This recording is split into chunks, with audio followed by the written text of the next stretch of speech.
교회 가가지고 같은 협동 목사님들끼리 나눈 얘기가 이 대전에는 휴일을 하면 어디서 하냐. 제가 대전에 온 지 16년째인데 어디서 한다는 소리를 한 번도 들어본 적이 없어요. 그래서 오래 사신 분한테 대전에서는 휴일을 하게 되면 어디서 먹느냐 했더니 서대전역 있는 공원 그 정도 얘기를 하더라고요. 그래서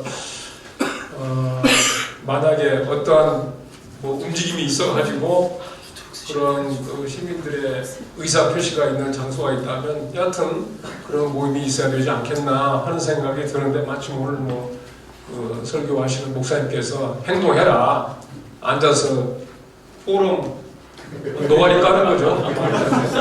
그 얘기로 그치지 말고 행동을 해라. 행동을 할 수 있는 결정을 해주시면 고맙겠다. 그런 얘기를 했습니다. 예, 뭐 그렇게 될 수 있는지는 두고 봐야 될 것 같고요. 자, 제가 오늘 발제할 제목은 그리스도인의 사회적 책임인데요. 일단 그 첫 번째 단락 내용이 이게 사실 새삼스러운 주장입니다. 우리가 그리스도인의 사회적 책임을 말하는 거 새롭지가 않고 아주 진보한 일이다. 그건 복음주의 진영이든 진보주의 진영이든 마찬가지입니다. 진보주의에서는 뭐 20세기 초반부터 사회복음을 강조했기 때문에 말할 필요가 없고 복음주의 진영에서는 1974년에 스위스에서 열린 로잔 언약을 통해서 그리스도인의 사회적 책임을 분명하게 천명한 바가 있습니다. 모르는 것도 아닌데 새삼스럽게 이렇게 또다시 사회적 책임을 토론하는 이유, 그건 그런 책임 있는 모습으로 살아가지 않는 우리들을 반성하기 위한 목적이 있다고 생각이 되어집니다. 그래서 왜 그렇게 사회적 책임에 무관심했느냐? 사회적 책임 가운데 가장 핵심적인 사안으로 저는 인명경시 사안이라고 생각을 합니다. 사람 목숨 알기를 너무 소홀히 하는 이러한 사회적 풍조가 왜 생겼냐? 교회는 또 왜 거기에 관심이 없냐? 결국 우리가 그렇게 교육받지 못했기 때문이 아닌가? 그 교육은 뭐 행동을 위한 교육이 되었던 머릿속에 지식을 위한 교육이 되었던 그런 사회적 책임과 사람의 인명을 정말로 소중히 하고 지상 과제로 여길 만큼 교육받지 않았기 때문이다. 그러면 이러한 문제를 우리가 다시 재고해 보아야 된다라는 취지의 말씀을 드렸습니다. 그래서 그쪽 제일 아랫줄에 있는 말씀은 우리가 갖고 있는 주제에 대해서 양대 신학 진영과 소속 교회들이 사역을 보면 중요한 게 하나가 있는데 그게 뭐냐 하니까 그 다음 페이지에 사회 참여, 그다음에 영혼 구령 사업 이걸 둘로 나누어 생각한다. 그러니까 진보주의 진영은 뭐 길거리 나와도 괜찮고 그다음에 복음주의고 근본주의 교회에서는 그저 영혼만 구령하면 되고 이렇게 이분법적으로 생각을 하는 것인데 과연 이게 성경적이냐? 저는 두 번째 단락의 신구약 성서의 관계를 설명을 드리려고 하지만 성서는 결코 사회구원이냐 영혼구원이냐 양자택일을 지지하지 않습니다. 제가 공부한 바에 의하면 그래요. 그게 하나라고 생각합니다. 구약이든 신약이든. 그래서 제가 두 번째 단락에서 설명드린 내용은 신구약 성서의 관계에 관해서 구약은 좀 더 실천적인 면을 강조하고 신약은 좀 더 믿음의 이론에 관계한다라는 이분법적인 설명을 많이 하고 있는데 저는 그것이 잘못된 이해다라고 생각을 합니다. 그래서 그 내용을 잠깐 읽어드리겠습니다. 신구약 성서의 관계 첫 번째 단락 넘어가서 기독교회사는 구약 성서가 신약 성서와 갈등을 일으킨 역사를 증언해 줬습니다. 구약 성서 무용론이나 폐기론 또는 여러 가지 다른 방안으로 설명해온 기존의 신구약 성서 관계는 구약 성서가 지닌 진정한 가치를 왜곡시켜 왔습니다. 신약 성서의 주인공인 예수 그리스도의 사역에 비춰볼 때 구약 성서의 사용은 유용하게 조명하지 못했습니다. 대표적으로 구약은 진노의 하나님, 신약은 사랑의 하나님을 증언한다. 구약은 오실 메시아를 약속하고 신약은 메시아가 오셨다는 걸 설명한다. 구약은 불완전한 계시고 신약은 완전한 계시다. 저는 이와 같은 방식들이 그 어떤 것도 구약의 참된 가치를 드러내주지 못한다고 생각을 하고, 더불어 그럼에도 불구하고 우리는 신구약 성경 66권을 하나님의 말씀으로 믿는다고 고백을 하고 있기 때문에 이와 같은 고백에 모순되는 자가장착에 빠지게 만드는 설명이라고 생각합니다. 결국 핵심은 구약 성경을 어떻게 이해하느냐에 달려있는데, 앞서 말한 모델에 따라서 구약 성서가 진노의 하나님을 계시한다 라고 말한다면 그러한 것은 이스라엘을 이집트에서 구원해내신 하나님을 배제하게 되는 설명이 되는 거고요. 구약 성경이 약속한 메시아를 도래하는 경전이다 그렇게 말한다면 잠언 전도서 욥기에는 메시아에 대한 언급이 없으니까 그건 빼놓고 설명하는 셈이 됩니다. 또 구약 성서를 구원사적으로 보는 것도 마찬가지입니다. 역사, 구원사가 없는 지혜 문학을 구약 성서에 구원사에 포함시킬 수가 없습니다. 구약 성서의 율법이나 제사 제도를 겨냥해서 구약을 불완전한 계시로 보는 관점은 또 성서 천문에 기록된 하나님의 완전한 세계 창조 기사를 제외시키는 설명입니다. 구약 성서를 기독론적으로 읽는 방식도 나름대로 은혜롭기고 또 필요한 방식이긴 하지만, 그렇다면 그리스도의 구원 계시를 드러내기 위해서 이미 벌어진 시간과 장소 속에 치열한 삶을 살았던 수많은 이스라엘 백성의 구체적인 삶과 역사는 완전히 무시하는 오류를 범하게 됩니다. 마치 그런 방식은 예수 그리스도의 계시 하나 만들어 설명하려고 이스라엘 백성들의 수많은 사람들의 삶을 소모품으로 하나님이 삼았다라는 방식이 된다 이 말이에요. 그런 의미에서 구약성서의 가치를 저는 왜곡시킨다고 생각합니다. 그러면 저는 어떻게 생각하느냐, 11쪽에 둘째 단락입니다. 저는 구약성서를 예수 그리스도께서 읽으신 성서였다, 유일한 성서였다. 그리고 선약성서의 복음서에 묘사된 대로 예수님의 구약성서 사용 방식과 목적에 착안해서 이렇게 설명하려고 합니다. 구약성서는 예수를 예수되게 만든 하나님의 완벽한 1차 계시다. 구약성경은 원래 온 인류의 구원을 이루기에 하나도 부족함이 없는 하나님의 거룩한 계시의 말씀입니다. 예수는 이걸 간파했습니다. 인류 역사상 오직 그분만이 그걸 간파했습니다. 그러므로 우리가 구약성경을 읽을 때는 예수께서 이 성경을 읽고 하나님의 뜻을 어떻게 이해했을까 하는 마음으로 읽을 필요가 있다는 겁니다.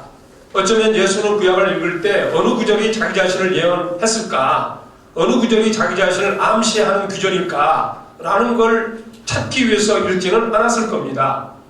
또 예수께서는 구약성경을 읽고 진노한 하나님을 발견했다거나 하나님께서 영원하신 구원사의 정점에 자신을 세우려고 예정하고 섭리한 것으로도 읽지 않았을 겁니다.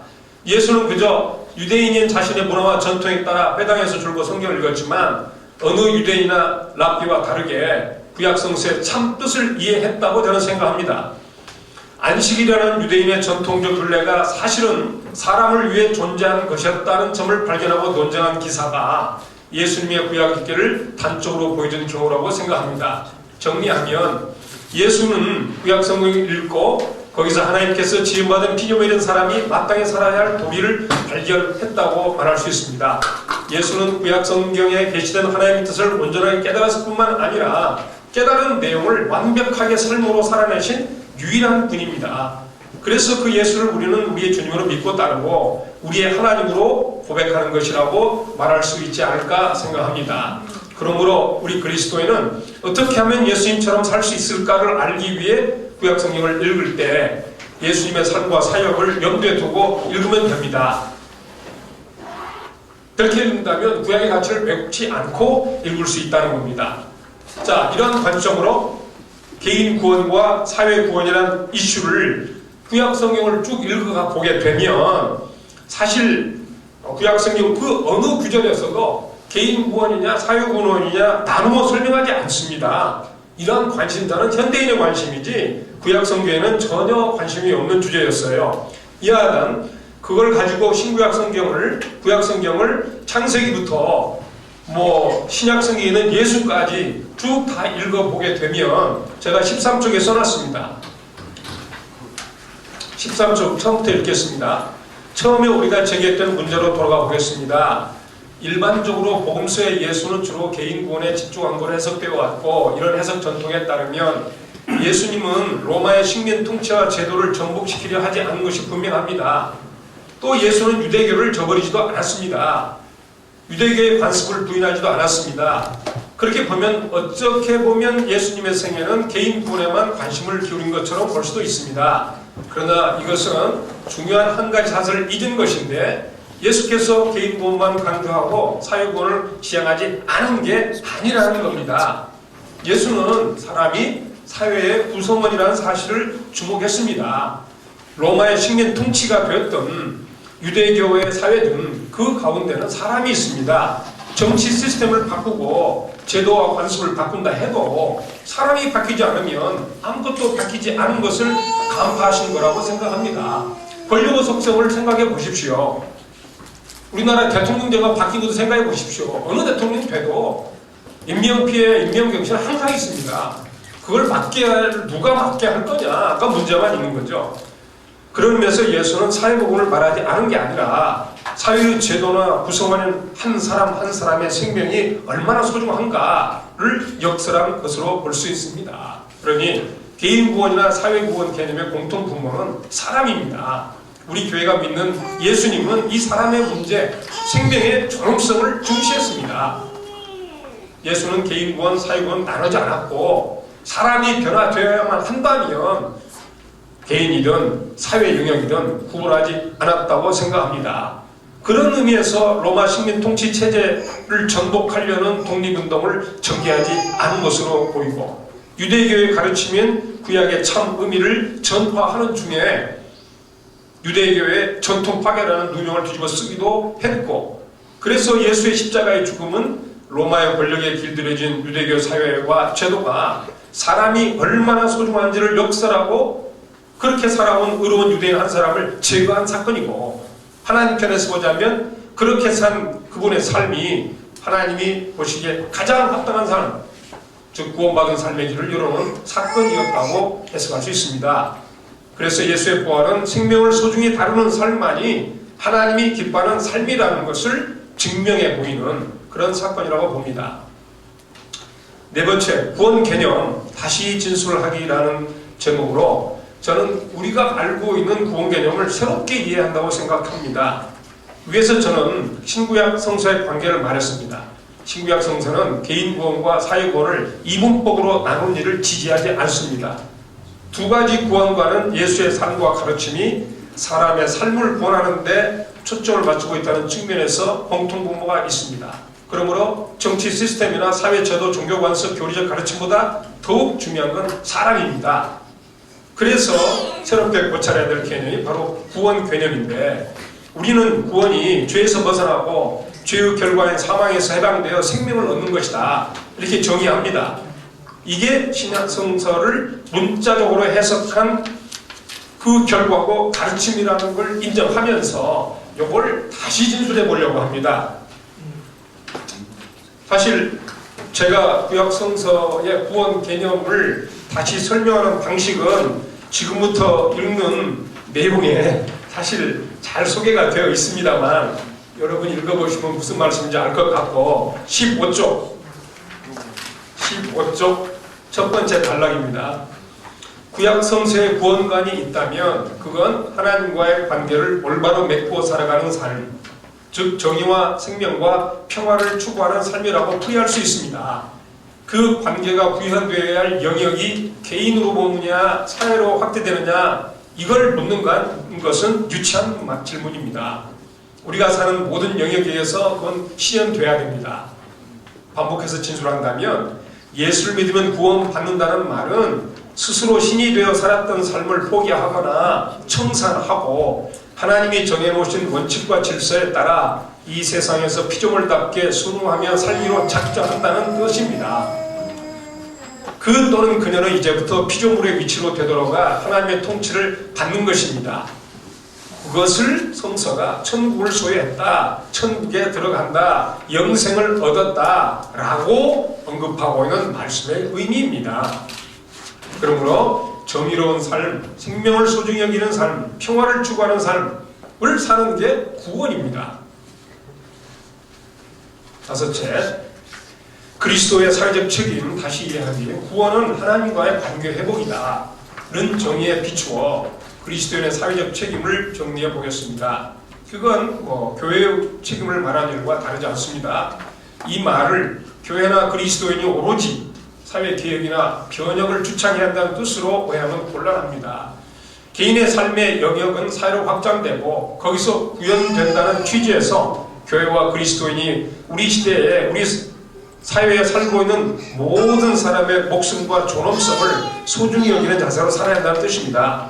교회는 교인 만들기에 그치는 개인 구원에 머물지 말고 우리 사회에 신음하고 고통받는 모든 이웃이 살아가고 있는 삶에 깊은 애정을 갖고 관심을 쏟고 책임있는 조치를 해야 합니다. 정의, 생명, 평화라는 가치가 그리스도인이 존재하는 목적이고 교회가 이 세상에 존재하는 목적입니다. 우리 예수님께서 그랬듯이 그걸 추구할 때 우리는 예수를 믿음으로 받은 참다운 의미의 구원받은 삶을 살아가는 거라고 말씀할 수 있습니다. 하나님은 사랑이십니다. 개인이냐 사회냐 구별할 필요 없습니다. 우리 그리스도인은 하나님의 통치를 받는 새로운 인류입니다. 우리 교회는 그 새로운 인류가 모인 공동체입니다. 사람들이 쓰러져 가고 신음하고 있습니다. 백남기 세월호에 원인 아무것도 모르는 젊은 아이들, 아니 꼭 공적으로 그렇게 희생당한 사람 아니더라도 우리 주변에 조명받지 못하고 신음하며 살아간 사람 엄청 많습니다. 그 사람들 교인 만들기가 궁극적 목적이 아니라는 생각입니다. 정의, 생명, 평화를 위해 살아가는 게 교회의 존재의 목적이고 우리 그리스도인의 존재의 목적이라고 생각합니다. 그러니 우리가 그렇게 살기로 결정했으니 그렇게 살아야죠. 말이 아니라 살아내야 되는 거죠. 아까 목사님 말씀하셨듯이 믿음이란 사는 것이다. 예, 믿음이란 사는 겁니다. 살지 않는 믿음은 믿음이라고 볼 수가 없습니다. 저는 그 말씀을 드리고 싶습니다. 많은 논쟁이 있을 수 있지만 믿음은 살아가는 겁니다. 내가 구원 받았으니 정의를 위해서, 생명을 위해서, 이 세상의 평화를 위해서 살아내야 합니다. 그렇게 살지 않는 건 그리스도인도 아니고 교회도 아니고 아무것도 아닙니다. 믿음의 고백도로 실천해야 됩니다.